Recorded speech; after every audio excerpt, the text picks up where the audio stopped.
Hello friends, మొన్న July 29 Japan లో earthquake వచ్చింది. వినే ఉంటారు కదా మీరు. మా రీజియనే, అదే క్యుషు రీజియన్. ఎపి సెంటర్ నాకు 100 కిలోమీటర్స్ దూరంలో ఉంది. అందుకు నాకు తక్కువ షేక్ వచ్చింది. జపాన్ గవర్నమెంట్ ఎర్లీ వార్నింగ్స్ ఇస్తుంది. అది 30 సెకండ్స్ నుంచి 1 మినిట్ ముందే వస్తాయి అనమాట. ఎర్లీ వార్నింగ్స్ అది దూరాన్ని బట్టి వస్తాయి. ఎర్లీ వార్నింగ్స్ ఎట్లా వస్తాయో ఒకసారి చూడండి మొబైల్ కి.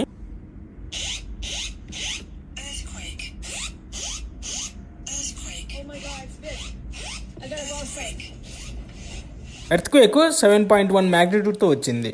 ఇది ఒక మాలు ఎట్లా షేకింగ్ అవుతుందో చూడండి.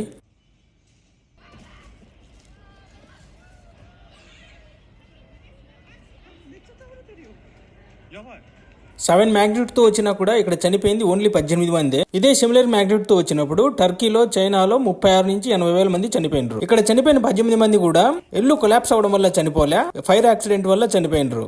ఎర్త్క్వేక్ వచ్చినప్పుడు ఒక మాల్ లో గ్యాస్ లీక్ అయ్యేసి కొంతమంది చనిపోయినరు. ఇంకొంతమంది పేపర్ మిల్లులో చిమ్నీ కింద పడినప్పుడు ఫైర్ ఎక్స్ప్లోజన్ అయ్యేసి చనిపోయినరు. ఇది చూడండి ఎట్లా ఫైర్ ఎక్స్ప్లోజన్ అయిందో అదే ఇది. జపాన్ లో ఎక్కువ ఎర్త్క్వేక్స్ ఎందుకు వస్తాయో full video link comment box లో ఉంది చూడండి.